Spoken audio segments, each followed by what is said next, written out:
course, just a week and a half ago, we were out in Auburn, out at Fingerlakes Mall for what is Fingerlakes Speedworld. Well, back in the day, back in 2007, and this was one of my early photo bins that I did, Fingerlakes Mall was there. It was called the Racing Review, was the show they had then. So let's look at some of the cars and stuff that were at this Racing Review. Of course, Brian Howland's car, and of course, the mall was considerably busier back in those days. The familiar USA 1 graced the racetracks here in Central New York for a long time. Tim Courier, his number 10 car was over there in the mall, right in front of Bass Pro, as you can tell. And again, the mall was still pretty healthy at this time. So, but it's nice to see. There's Brian.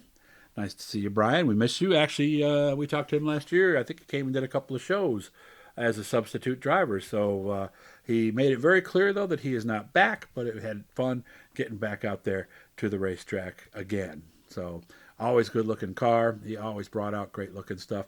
Jack Deary on the right. This was the Jack Deary era, and he was at this particular show. I know the gentleman on the left, I cannot think of his name, but Jack, I hope you're doing well. I know you still watch some of the stuff that I'm doing here. This, of course, remembering Johnny inside the Brian Howland sprint car.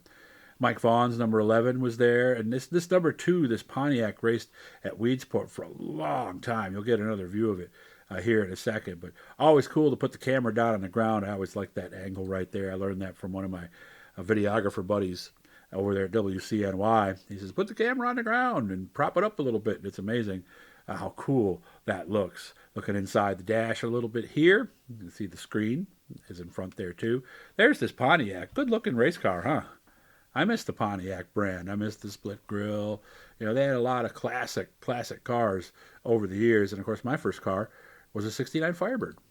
It was rusted out, but it was still a Pontiac and a Firebird. So there it is right there. Good looking car. And that car called Weedsport and Fulton, I believe. And Fulton was running the stock cars. That was their home too. And that's a look inside of it right here. As you can see, pretty basic, well padded in the cage area, and ready to go out and have some fun. There's Mike Vaughn. You can now see him at the Velocita booth. He's on the road traveling with Velocita, selling race suits. And since he raced for a long time, obviously he knows a few things about it. One of the vintage cars was there. I remember they got their shift pattern here, 3-speed. Interesting. Don't see a lot of those around. This was Earl Rudy's number 16. Of course, Rudy Plumbing is his new business, by the way. They're in the Liverpool, Baldwinsville, Phoenix area. 315-638 Rudy is how you can get a hold of him and have him come out, whether it's an emergency or just a big job you want to take care of. Earl Rudy, one of us, is the guy to talk to. That's who he was working with at the time. Look inside to see how it looks in the dash area. I always like getting inside and seeing these cars here. Nate Peckham, not sure. I don't think he was doing asphalt at the time, so I believe this was his dirt car. But he had a couple of blue Camaros that looked very similar that he would race. One would race on asphalt, and the other would race on dirt. Of course, Nate, one of the early enduro drivers from back in the day at Weedsport, too, back in the 90s, early 2000s, when those V8 enduros were numerous and all over the place. Chad Phelps here. Let me see, was Chad there that day? I'm not sure, but he picked up a win on something during Super Dirt Week to pick up a couple $1,000s. Wanted to make sure to show everybody that. All right, and there's something you don't see anymore, Sears, right up there at the top. You can barely see it there, but that was a store back in the day, and it was quite the place. There's Chad Phelps, leather jacket. He's a cool guy, all right, a lot cooler than me. So John Jewell here, and Tommy Jewell. So the Jewell brothers were here, although I think this was Tommy's nephew. I think they called him Little Pearl Dog. I think this was his car, but I'm not 100% sure. So if you know, let me know. Send me a nice little message on here, and I'll be happy to update this if I need to. Rob Bellinger's number 8.